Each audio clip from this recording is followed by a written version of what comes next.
once we dig really, really deep into the discussion about faith and actually take all our preconceived misconceptions and actually look at the sources and find out what the Torah actually says about faith, we find things that we wouldn't have imagined were there beforehand.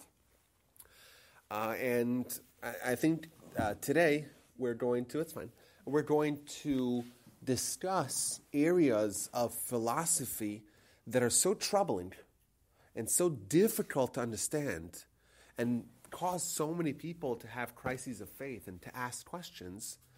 And we'll see how, if you actually navigate the process of simple to more complex faith and deepening your faith, you'll actually find that the answers are right there in front of you. And they make a lot of sense, and it makes an abundance of sense. And you'll also understand why some people will forever remain troubled by the same questions, and that's just a reflection of where they are in their journey of faith. Remarkable. Let's start with the basics. What's the most basic, simple level of faith? And by the way, the basic levels of faith is not just what we call Jewish faith or the responsibility of emunah, of knowing what, as a Jew, what's demanded of me as a Jew. The basic levels of faith are for everyone, Jews and non-Jews alike. In fact, if you look at the 7 Noahide mitzvahs, the 7 mitzvahs that are universal, well, several of them are about faith. Well, Gentiles, what do they have about faith? Well, yeah, they have responsibility of faith as well. Faith is not just for us. But the simplistic levels of faith are for everyone. The more advanced levels of faith are for us. So what's the most simple level of faith? What's the basics? The basics is what I call voter registration faith. When you fill out your voter registration card, they ask you, are you a Latino? Are you a Native American? Are you a Caucasian? Are you, right? That's what they ask. Are you Asian? Are you an atheist? Are you a believer? That's the simple levels of faith. And that's for everyone. And that can be on multiple levels. Like you could have faith because you went to synagogue, or you went to church, or you went to mosque, or you went to some sort of religious instruction that gave you that. And it can be based upon a certain tradition.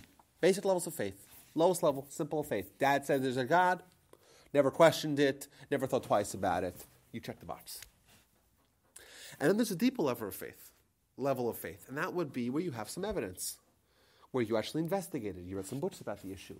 You scoured the topic logically, like you would do other areas of your life. You asked questions. You evaluated with reason and with logic the likelihood of God existing versus God not existing.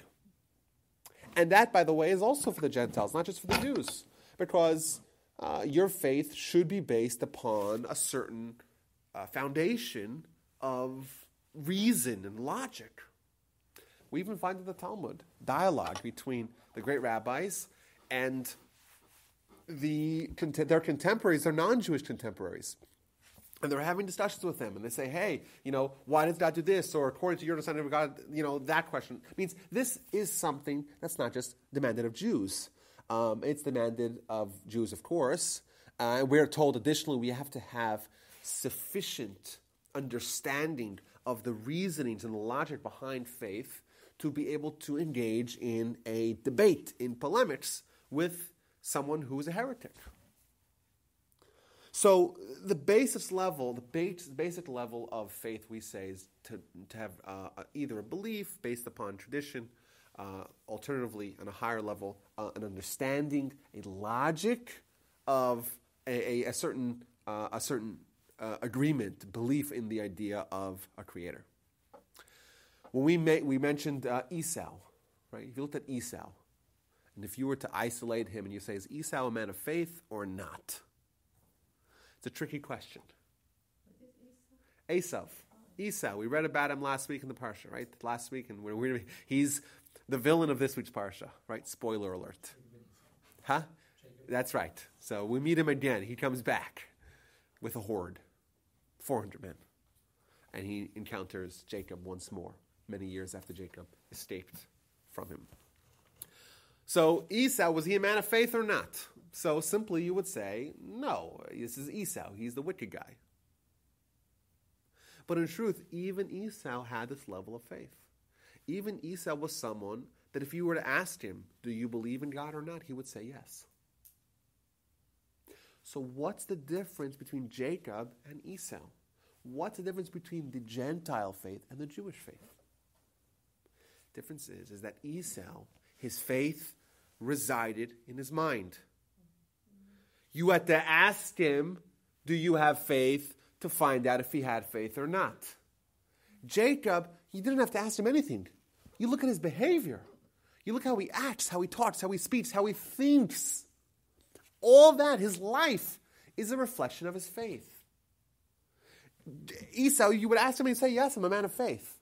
But if you didn't ask him, and you just were to scrutinize his behavior, you would just follow him around with a camera and say, okay, well, let's see how this man behaves. Well, episodes of rape, episodes of murder, plunder, we're told. This is a man of faith? Clearly not. Esau, do you have faith? Oh, yeah, sure, certainly. Right? The Gentile faith allows for there to be a conflict between someone's mind and someone's behavior. It's possible for someone to have faith, to have ethics, theoretical ethics, but in practice, to be very unethical. But that's only possible for Gentile faith. What's demanded of Jacob, or the example that Jacob set, and what's demanded from us, is to not have merely faith that resides in the mind, rather the faith emanates into our body. Faith permeates our life, where every action, every thought, every speech is dominated by this principle. That's a much higher level of faith. That's what we call the Jewish faith, where the idea of God is not just something theoretical, it's something that's real. It's a reality in our life, and it's manifest in our behavior. When you look at someone who behaves out of faith, you don't need to ask them to have faith. You don't need to make the survey, the voter ID survey. You don't need to ask them. You know it. It's clear, it's plain, it's evident. Everyone knows that. You just look at him. We find a verse that says that when the nations of the land, they look at you, right, they see that you're a man of faith. They don't have to ask. You don't have to have some sort of census. Right? You see, when you look at a Jew, the Jew ought to be someone that the faith is readily apparent in him. Their behavior is different. And if we were to present this in a different way, faith in the Jewish understanding, the Jewish practice of the meaning of what we call emunah, is when someone acts in a way that's different than they would have acted otherwise. You know that China exists. Maybe you were there, and then you have evidence, or you believe it because it's tradition. It doesn't seem logical for it to not exist. But does that govern your behavior? Do you say, oh, China exists, I'm not going to do this. Or China exists, I will do that. Why not? Because that has nothing to do with anything. It's not behavior-oriented. The fact that China exists doesn't in any way govern how I behave. For Gentiles, it's possible the fact that God exists, it doesn't govern your behavior. For Esau, God exists, most certainly. What does that have to do with how I behave? There's a gap between this piece of knowledge and how you behave. The Jewish faith cannot be like that. The Jewish faith is that this principle, this intellectual principle, governs behavior. So the fact that God exists matters and is reflected in your behavior. You act differently. Right? We give charity. Why do we give charity? If you think about charity, it's illogical to do it. It's illogical. It's not logical. It's not logical for me to take money, which is valuable, worked hard for, and give it to someone else that I don't know. It's not logical. I lose money. I gain nothing tangible in return. The reason why we give charity is an example of because God exists. Now, some people, this is a little side note, some people might give charity because they get something out of it. There's a big sign, there's recognition, so that's an example of someone giving but really taking. Because they're not actually giving because they're getting more than they're giving. If I get all the honor in the world and I only have to pay $10,000 for it, well, that's cheap. So we wouldn't call that tzedakah. If you look at the Rambam, Maimonides, when he tells us what tzedakah is you give anonymously. Well, why would someone give anonymously, right? You're giving. And that's an act that we do because God existed. God exists. If God didn't exist, indeed, it would be illogical to give. That's an example of the Jewish mindset. We refrain from doing certain things on Shabbat. We do certain things during the week, which we have a kosher restaurant across the street. Why would someone go to eat food that it's the same food, it's just more expensive? That's it. Just more expensive and slightly less tasty. Why would someone do that? It doesn't make any sense, right? You got two steaks. They look identical. One's a little bit better and a little cheaper. It's much more logical to eat that one in that restaurant. It's logical. Why would someone eat kosher? Why? It doesn't make sense. That's an example of behaving in a way that's governed by your faith. That's the Jewish faith. And example after example, that every mitzvah that we do is an example of us living a way, behaving in a way of faith. That's the third level of faith. What else is there? We have the Jewish level of faith. We're behaving out of faith. Is there anything greater than that? Is there anything more than that? Is there any higher levels we could go to? Where else could we ascend to? We're behaving out of faith. We're like Jacob, right? We're Jews. We eat kosher, and we observe Shabbat, and we do this, we do that, everything. Give charity, faith. Where else is there to go? The answer is like this. Yes, God is a reality in our lives. We behave in a way that's different than we would have behaved had this reality not existed. However, how real is it really? When we pray, are we really talking to God? Or are we mumbling words in a foreign language? Which one is it? In funny clothes, in a funny room. Which one is it? Which one is it? Well, we're praying because we're talking to God. Rabbi, you know that. You know why we pray. Praying is talking to God. But is it really talking to God? Really? Do you really feel the same way that you would feel if you're talking to the president? Well, you're talking to God is much more powerful than the president, of course. Okay, well, let's simplify it. Do you really feel like you're talking to the president? Are you organized in your thoughts? Is your mind all there? I don't know. For me, it isn't.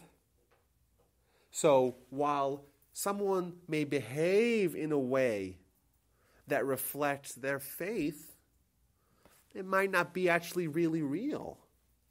And they may be partially real, 70% real, 42% real. Right?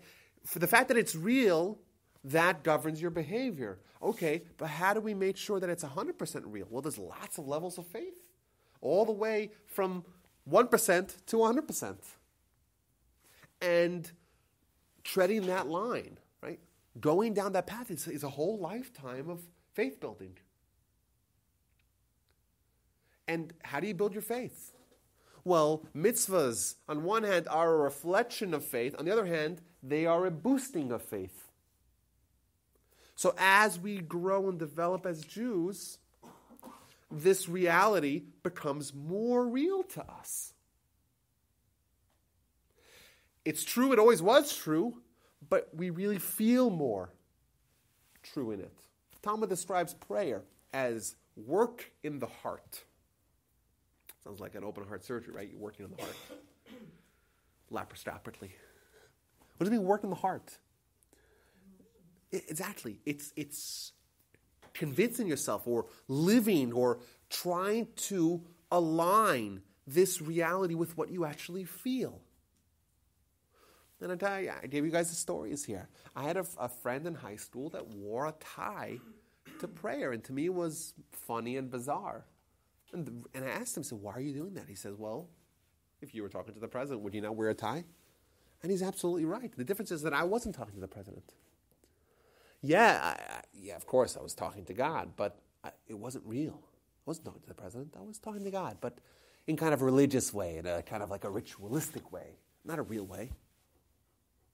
I told you guys a story. I'll say it again. It's a very impactful story.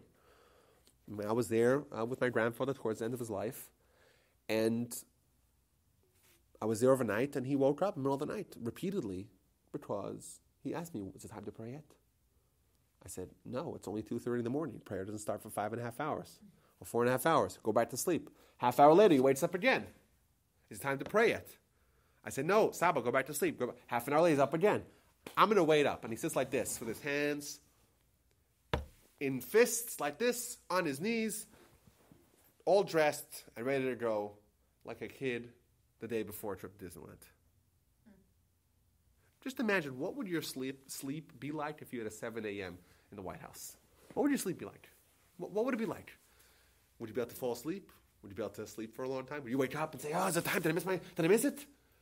That's what it would be like, right? You'd be terrified to miss it. You wake up at 3:19, try to go back to sleep, have a hard time going back to sleep. That's what it's really like when someone really believes they're talking to God. And to my grandfather, to him, prayer was really talking to the Almighty Creator of heaven and earth. How could you sleep at night? How could you not wake up and say, is it time yet? Is it time yet? I'm staying up, I'm going to wait. I'm just going to get dressed and wait. That's what it's real. That's the transformation. That is a result of someone living with God and growing and doing that work in the heart over 90 years. And 90 years later, he's really talking to God. That's the product of a whole lifetime of mitzvah seriously. That's what it looks like. And the higher we climb this ladder, the more real God gets with us, the more we change our character. If you really believed in God, really, if it was real, it was your reality, if that's true, you wouldn't have arrogance.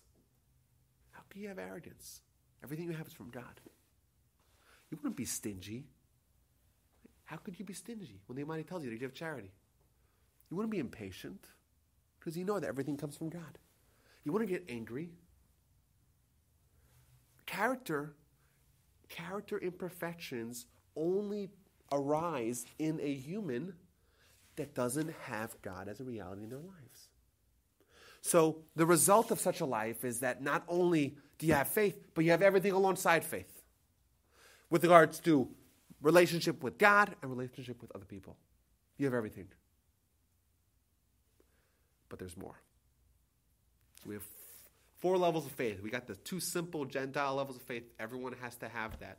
A Jew lives differently. And then this amazing Jews that actually make it real. It's alive. Well, what else is there? What else is there? So there's a much higher level. What world are we living in? What do we see? What do we encounter? What realities govern our world? So for us, we start off life, everyone starts off life, physical, that's it. That's the only world that exists. As we develop, we find emotions, and hopefully we find the spirit, the idea of our neshama, of our soul. This delicate, very exceedingly delicate, but enormously powerful quality that we have within ourselves.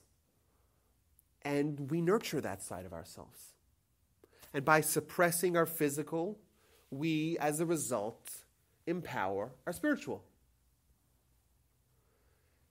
And the great people, or someone not only have that as a reality, but their reality of their spiritual is as real as the reality of their physical. Par. Even. What do I see when I see someone? Do I see their body? Yeah, I see their body. What does someone like this see? They see their body and their soul as their body. What world are we living in? The physical world, of course. What world are they living in? The spiritual world as well. And I'll give you guys an example of this level. Rabbi Yochanan ben Zakkai, the great scholar, the great rabbi, the great leader of the Jewish people, the great voice of reason, if you will, the great visionary at the time of the destruction of the Second Temple, right? The rabbi of Jerusalem. He's on his deathbed, and his students come in, and the students say to him, and he starts crying. They say, "Why are you crying?" And he tells them, if I was going to see a human king, and he was going to judge me, would I not be scared? Oh, certainly I would be scared. But why would you be scared of a human judge? Right? Number one, today he has power.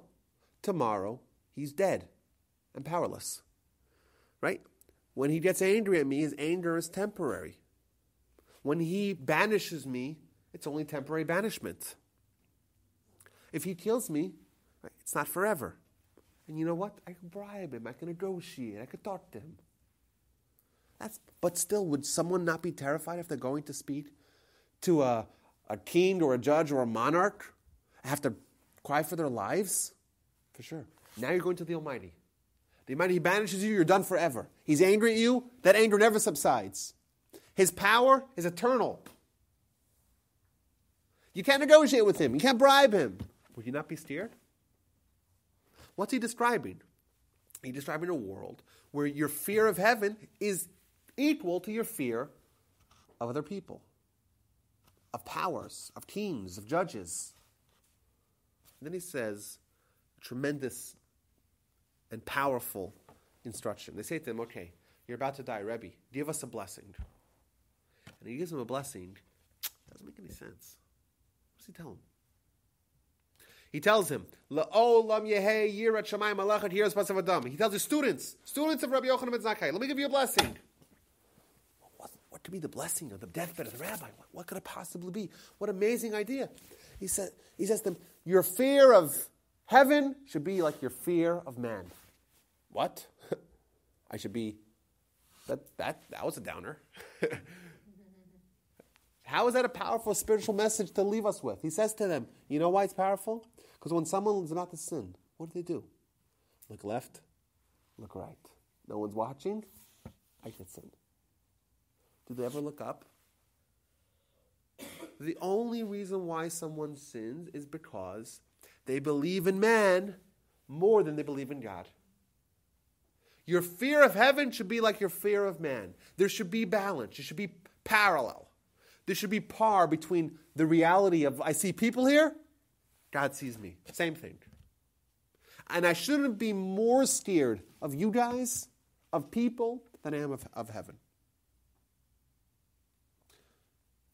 But there's more. What could be greater than having the reality of God equal to the reality of the physical world? What could be greater than that? Greater. Huh? What could be? If they're equal, just make Exactly. So Rabbi Yochanan ben Zakkai himself, and I told you guys the story, I'll say it again. He meets Vespasian outside the gates of Jerusalem, outside the walls of Jerusalem. And Jerusalem is under siege for many months already. People are dying left, right, and center inside the city, dying of starvation, dying because they went outside to forage for food and were caught by the Romans and were crucified. And Rabbi Yochanan ben Zakkai, the leader of the Jews, he goes and he meets Vespasian. He walks up to him and he greets him. Shalom alecha malka, peace be unto you, O king. And the emperor, and the soon-to-be emperor, but the general tells him, I'm going to kill you twice. First of all, I'm not a king, I'm not the emperor. I'm a general. Number one. Number two, why didn't you come to me till now? So Rabbi Yochanan responds to him, why did I call you emperor? Why did I call you king? When indeed you're only a general. Because the verse says, V'levanon ba'adir yipol, that Lebanon will fall in the hands of the mighty. And Lebanon is a reference to the temple, and the mighty is a reference to a king. Thus, we see the temple's about to fall to you. Thus, you're a king. And indeed, the postscript of the story is that the messengers came from Rome, and they said that he was nominated to be the emperor. And indeed, he left. He gives over the siege to his son Titus, and Titus is the one who, so to speak, finishes the deal. And we know the aftermath of the story. He tells him, oh, Rabbi Yochanan ben Zakkai, wow, he was just like shocked with what happened. And he grants him a few wishes. And of course, he opts to save the rabbis and thus save what's going to comprise the future of the Jewish people. But what does this show us about Rabbi Yochanan ben Zakkai himself? When he sees a general, what he sees, this is a general. He's wearing a general's outfit. He's got the general stars. He's not a king, he's not an emperor. But what does he see? He sees an emperor. And he calls him emperor. Why? Huh? Not more than that. He sees present. Because he sees an emperor. But why does he see an emperor? Because of the verse in the Torah. The verse is more real than what his eyes tell him. Your eyes are a very good indication of reality. Correct? I see a table. I don't touch a table. I see it. I know it's there. I can feel it now. Also an indication of reality. Your spiritual lens, your spiritual senses also can give you an indication of reality. But to us, that's kind of fuzzy. That's not verified. That's not real. What we see and touch, that's real. Comes along Rabbi Yochanan ben Zakkai and he turns this on its head. His eyes, his physical eyes, show him a general. His spiritual eyes show him a king. And what does he call him? Peace be unto you, O king. Shalom aleichem malka.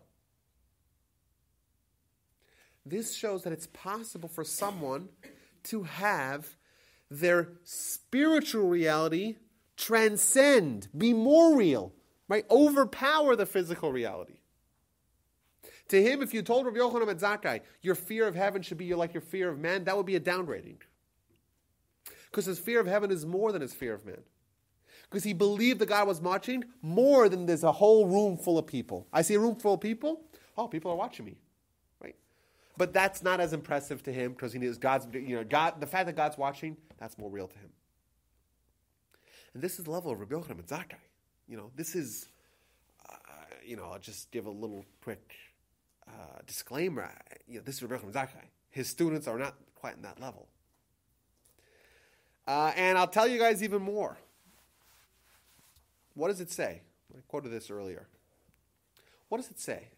It says that there are those people who are small in faith, who are minors in faith, who are not experts in faith. And who's that? How do you describe a katnei amona? What's the description of someone who is minor in their faith? Not developed, undeveloped in their faith. That's someone who has food today but doesn't have food tomorrow and asks the question, what will I eat tomorrow? That's someone of limited faith, of lessened faith. Now, why is that? If you have food today, you don't have food tomorrow, it's probably a very good idea to wonder what you're going to feed your kids tomorrow. Well, the answer is, if someone has the spiritual reality of the fact that the Almighty exists, and that is greater, is more real to him in their eyes than the fact that humans exist. So the fact that he has no food tomorrow should not mean anything. When I see a pantry full of food, well, I'm happy, right? There's food tomorrow, right? Well, spiritually, I don't have to worry about a pantry. I know that the Almighty is taking care of me. Your dad's a billionaire, right? If your dad was a billionaire and you walked into the pantry and your physical eye didn't see any food, would you be worried? Of course not. Dad's a billionaire. The fact that someone is okay with a pantry full of food to their physical eyes, but not okay to an empty pantry of food to the physical eyes. But spiritually, being comforted by the fact that their dad's a billionaire, well, that's someone of limited faith. When someone's pantry, physical pantry, when that's more real in their eyes, right, that's more true. That exists. That's real. More than the fact that God will take care of you, well, that's someone of limited faith.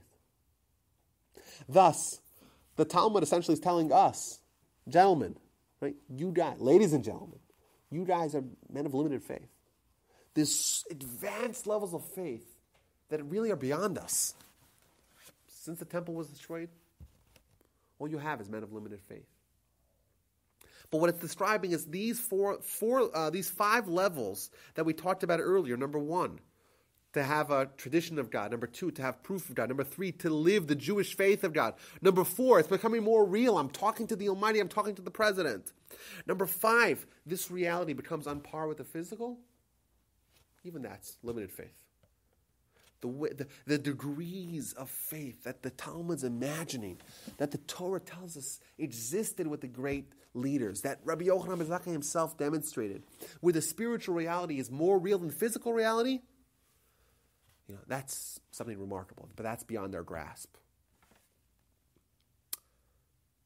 Now, I want to take this in a little bit of a different direction.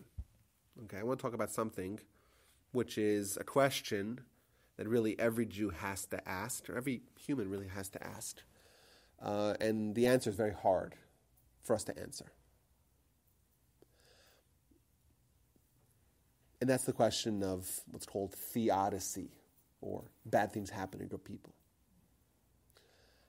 Now that's a question really of faith. Because we assume, and as Jews we know, that our God is a God of mercy. We have the Torah telling us that Kol da'avid Rachman alatav avid. Everything the Almighty does is for good. Everything the Almighty does is for good. And then we see things that are, at least in our minds, not good. So that's an irreconcilable conflict. God is good. God does good. God does good exclusively. Yet we see things that in our eyes are not good. That's a very good question. And do you know who addresses this question? Well, Moshe, but the Talmud does in great detail, multiple times. Something for all. That's one. And the Talmud asks the question. Moshe, as it tells us, Moshe is the one who has this question. And not only that, we find that Moshe asks it twice. There's 2 times that Moshe asks the same question. And what should be an obvious problem with that is that Moshe, if you ask the question once, why would you ask it again? You ask the Almighty, Moshe is a prophet, he asked the Almighty a question, the Almighty gives him a response, and then Moshe asks it again, and he gets a different response. So why would Moshe ask twice? And why would Moshe get different answers? It seems very bizarre. And I think if we understand the processes or the stages of faith, this all makes sense to us. And this might seem a little bit, we have to just, as they say in Yiddish, halt cup here. Let's look at the first time that Moshe asks God this question. First time is recorded in the Talmud, and this is when Moshe is going up to heaven to get the Torah. First time? That's right. First time Moshe asked the question. The first time to get the Torah? Or the second? Good question. First time. And Moshe sees something bizarre. He sees that the Almighty is making little crowns on top of the letters. If you open up a Torah scroll, you'll notice that on top of several letters, there's crowns. And Moshe asked the Almighty, why are you making crowns? And I don't want to get sidetracked with the story, but regardless, God tells Moshe, well, it's for Rabbi Akiva. What? It's for Rabbi Akiva. God says it's for Rabbi Yaakov. That's right. Because Rabbi Akiva is going to take these crowns, and he's going to study these crowns, and he's going to derive and deduce piles and piles of laws from every crown. But that was, Rabbi Akiva was not in the same era, so. That's right. But he tells him it's for Rabbi Akiva. Good question. It's for Rabbi Akiva. Yeah, but I guess Moshe didn't understand who is Rabbi Akiva. That's Oh, why so he no, asked- God he tells him asked again. there is a man who's going to come in several generations, whose name is Rabbi Akiva, and he's going to study laws based upon the crowns. So Moshe is so impressed, and Moshe says, well, if you have such a man like this, why am I the person who's you giving the Torah through? Do you have the Torah through Rabbi Akiva? That's his question. Either way, there's a very lengthy dialogue. But at the end, Moshe asks the question, I want to see Rabbi Akiva's reward. Show me Rabbi Akiva's reward for all his Torah study. What's the reward for Rabbi Akiva? So the Almighty shows him that Rabbi Akiva is being tortured by the Romans and having his skin flayed off of him.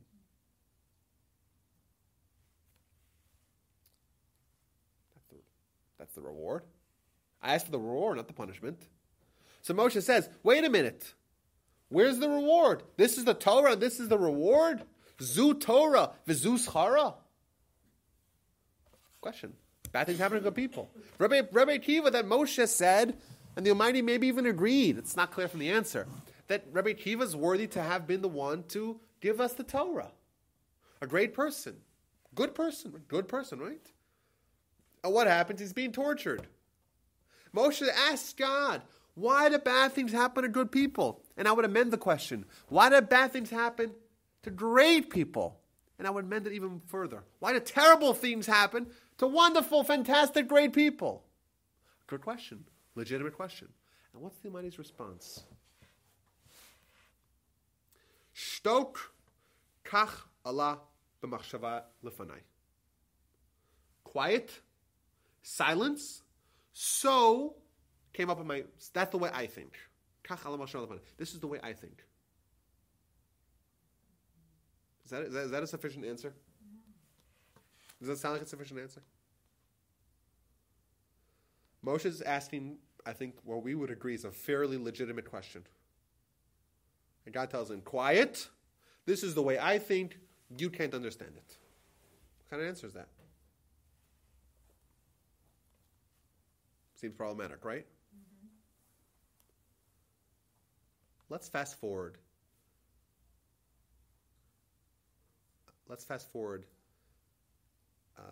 3 months. 4 months. 4 months later. So Moshe comes down from the heaven. He asked the question. He didn't get a good enough answer, at least in his mind. Because 4 months later, he asked the same question. What does he ask?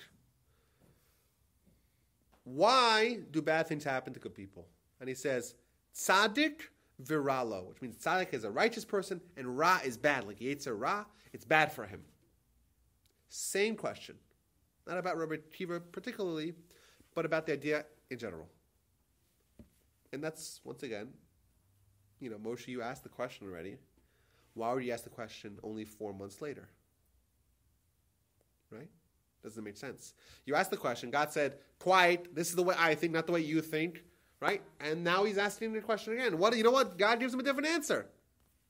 And the Almighty tells him, Tzaddik viralo, a tzaddik, a righteous person, it's bad for him. Tzaddik she'eno gamor. He's not completely righteous.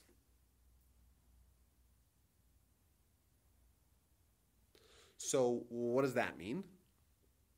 What it means is that a tzaddik who's not completely righteous, so that has a little, mostly righteous, but some little elements of wicked, well, they have to get punished for the wicked. And they have to get punished for the wicked, and therefore, he gets punished in this world. You get punished in pesos, not in dollars. You get punished so that your reward in the world to come will be perfect. So this time it seems like a legitimate answer. That makes sense. if someone is righteous, but they have a little bit of non-righteous behavior that they need to rectify, well, it's better to rectify it in this world that's passing than have to rectify it in the next world, which is eternal. That's a good answer. So my question is like this. Moshe asked the same question twice, which in itself is problematic. And then Moshe gets different answers. The first time God says, no, don't ask questions, be quiet, this is for me to calculate. And the second time, he gets the answer. He'll explain to you, well, this is a not righteous person, not completely righteous, therefore he has to get punished, let him get punished in this world. What's the deal? Maybe his level of emunah was changed. Huh? Maybe his level of emunah was changed in these 4 months. Ooh. He could understand. Ooh, I like where you're going with that. Very good. It's like this. Moshe got the same answer. He got the same answer to the same question. One time it made sense to him. One time it did not make sense to him. What was the question? Bad things happen to good people. Terrible things happen to fantastic people. Both times he got the same answer. Where is the reward for Rabbi Akiva? Where is the reward for the righteous? What's the most rewarding thing that a righteous person can get? The most rewarding thing that a righteous person can get is the fact that their sins are atoned for in this world. So Moshe asks God, you showed me Rabbi Akiva's Torah. Now show me his reward. And he shows him being punished. And he shows him being brutally tortured. And Moshe doesn't understand. You're not answering the question. But God answered his question. He gave him a very correct answer.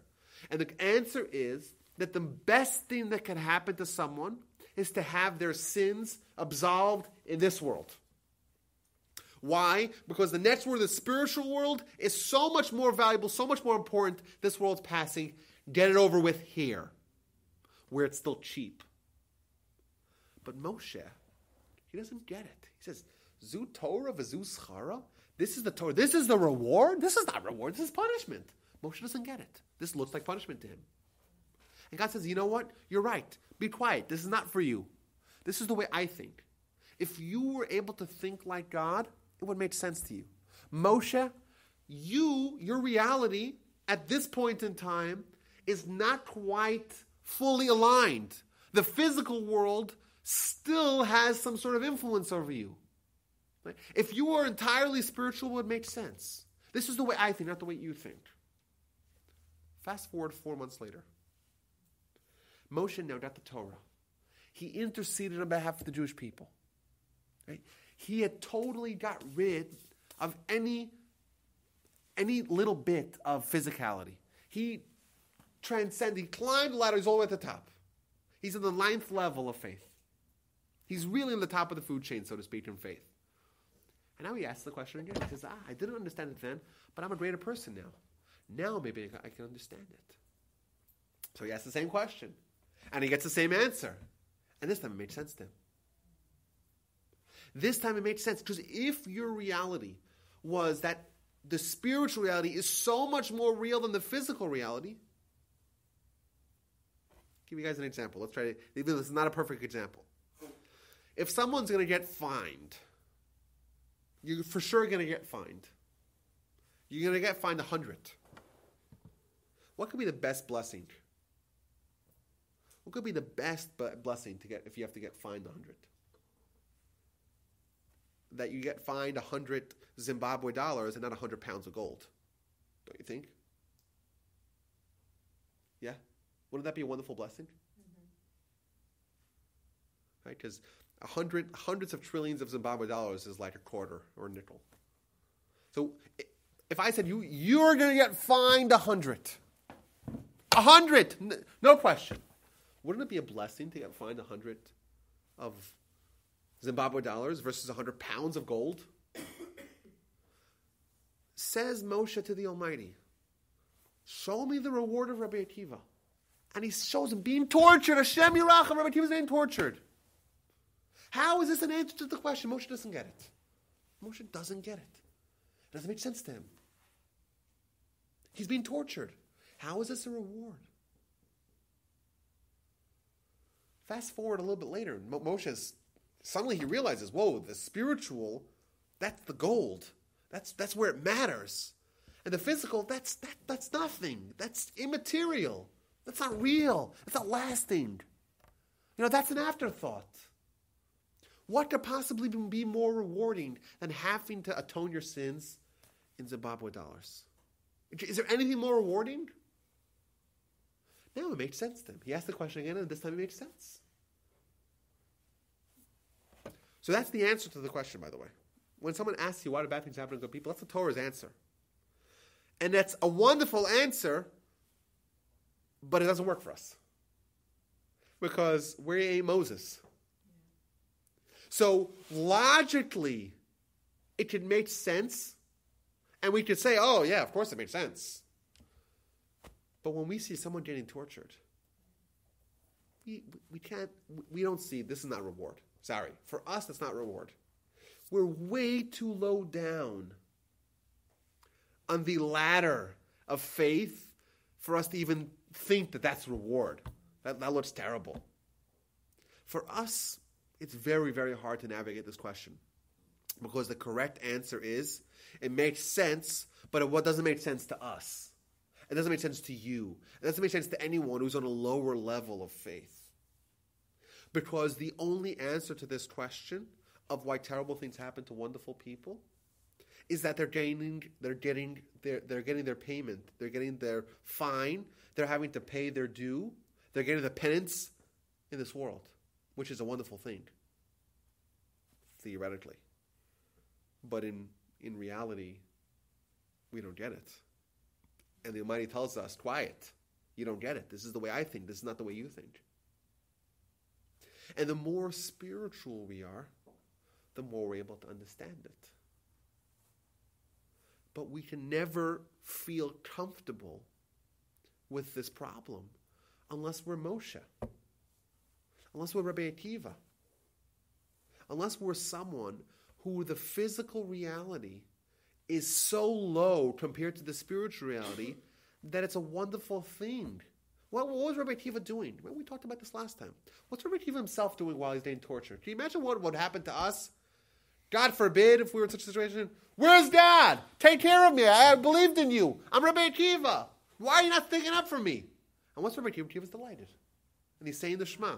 And he says to him, and he says to his students, what are you doing? You're saying the Shema, you're being tortured. He says, well, this is the happiest day of my life. Finally I can fulfill a mitzvah that I wasn't able to fulfill. Rabbi Akiva, you're being tortured. Do you know what that means? Of course he knows what that means. But to him, he feels like he's getting off cheap. He's paying off his fine in Zimbabwe dollars. To him, at his level, he really understands why this is a blessing. He understands why this is the answer. This is the reward for his Torah. To him, it makes sense. To us, it's terrible. We can't imagine. So ironically, the answer to our question essentially makes sense logically, but we'll only feel comfortable with it, if we're the levels of Rabbi Akiva and Moshe. For us, when there's tragedy, we cry. And we mourn. When in reality, in the true reality, there's no difference between tragedy and happiness. They're both good. Everything life does is for good. Everything. But in our world, the world that we live in today, when we see something bad happens, we have to accept God's anger and God's wrath. And we say, Baruch atah Hashem dayan hamet, He's the righteous judge. In our mind, we suffer. We can't imagine. But the idea of faith opens the door on the higher levels for this making total sense. As for Rabbi Akiva himself, he couldn't be more delighted. How can you be delighted? Well, you can, if you really understand what's going on over here. And Moshe, well, depends. Moshe, at his earlier stages, he's baffled by it. Later on, he grows in his faith. Well, then it starts making sense to him. It makes sense. Well, if your spiritual really dominates, then it's trivial. The physical's trivial. So what? You're having your your skin flayed. It's trivial. It doesn't matter. It's trivial. It's Zimbabwe dollars. Who cares you're getting fined? I'll pay $100,000 in Zimbabwe dollars. So what? Here's a penny. It covers it. It doesn't matter. It's trivial. For us, it's not easy to say that. My body ain't trivial. It's important to me. It's who I am. It's my identity. Rabbi Akiva, it's trivial. Moshe, yeah, of course it made sense. So essentially, the answer to this question really it's a reflection of an attitude, of an understanding, of a perception of faith. And indeed, for us, it's not going to be easy. It's not an easy question to answer. It's not. How can you answer such a question? You can answer it intellectually, but really to feel it, it's very painful. It's very hard for us to actually detach ourselves from what we actually feel. And we are still people that are primarily dominated by our physical.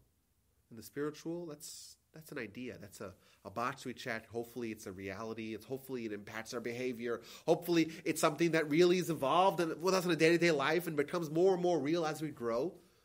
But our physical is still dominant. We don't think of that as Zimbabwe dollars. We don't think of that as something trivial. It's really important. It's more important. So for us, it's going to be a very hard question. I want to quickly round up the rest of the top 9 before we finish. So what else is there? Once you have a level where the physical and that reality is entirely overshadowed by the spiritual reality. You're like Rabbi Akiva, like Moshe. Moshe's even higher. We'll see Moshe a little bit later on. Rabbi Yochanan ben Zakkai, what does he see? He sees a king. His eyes, physical eyes see a general, but he sees a king. Huh? What about that Keda? He was told him something that We'll get to Abraham. Abraham is the next one after that. The next level is prophecy. Prophecy is where someone essentially neutralizes their physical to such a degree where their spiritual potential is unearthed. We gave the description last time. Essentially, the spiritual antenna that we have are there at all times. The reason why we cannot have a dialogue with God is not because God's not talking to us. It's because we're not receiving, because our physical qualities don't have receptors. Our spiritual do. The problem is that the physical is totally dwarfing and covering up in it, right? And making it inaccessible, the spiritual. As we grow the levels of faith, we shed one layer of physical after another, after another, after another. We reach this level where the physical is not there at all. All you have is a spiritual antenna, and voila, you're exposed to prophecy.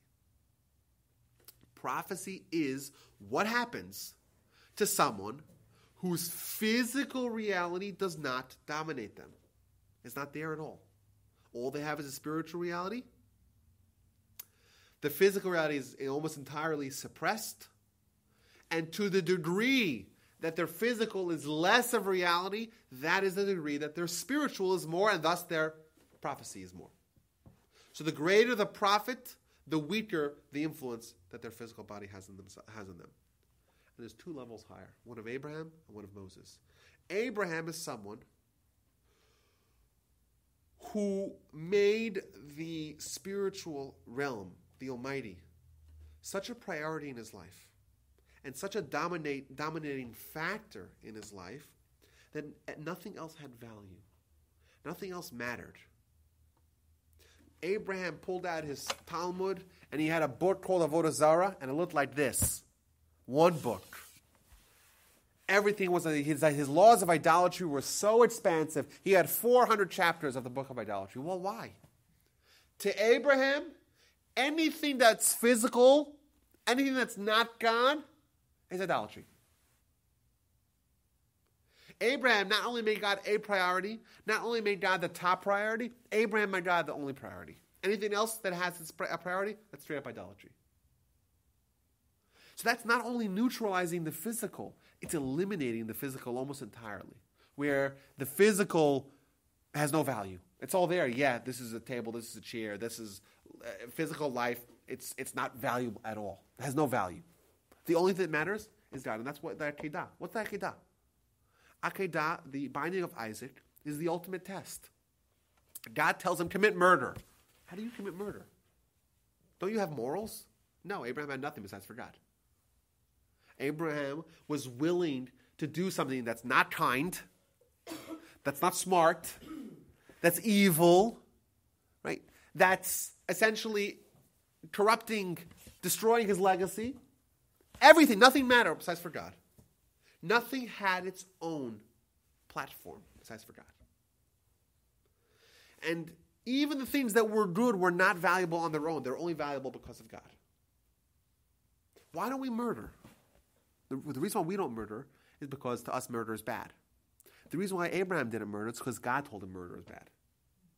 Nothing has value aside from God. When God tells you murder, well then you murder straight up, no problem. Nothing has value aside from God. That's the only factor. And there's Moses. The highest level of faith is that for Moses, not only was did nothing have value aside from God, nothing existed aside from God. There was nothing. The spiritual, the physical was not there at all. That's why Moshe was not bound at all by the constraints of physical. We gave examples last week. We'll say them again quickly. In Moshe's world, nothing separated his soul. His body was not an influence on him whatsoever. Moshe's face shone like the sun. Why?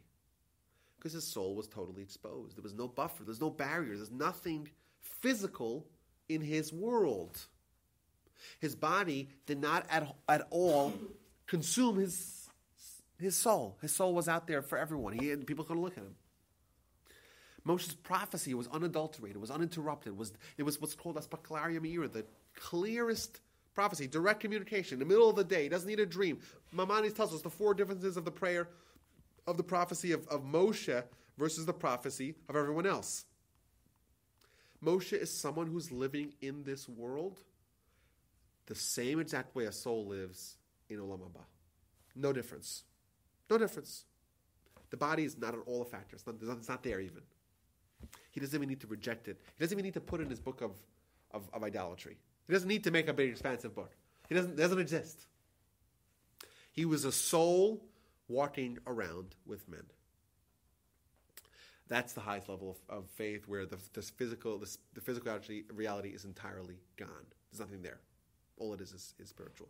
Now, I want to make it very clear, if this wasn't clear to anyone till now, that level is unobtainable for us. And I would say the top 5 levels are probably unobtainable for us as well. But either way, what's abundantly clear is that faith is not a yay or nay proposition. It's not a one and done. It's not a yes or no question. There's an entire world out there of faith. Your whole life is a quest for faith. Your whole development in Judaism is about faith. Your whole growth is about faith. Everything, every mitzvah is about faith. It's there, and there's room for us to grow in this area. It's not simple. It's not what the Gentiles call, for sure. It's real, but there is a lot of room for us to run. And hopefully, this discussion has made that a likely outcome of our spiritual growth. And I look forward to continuing this subject next time.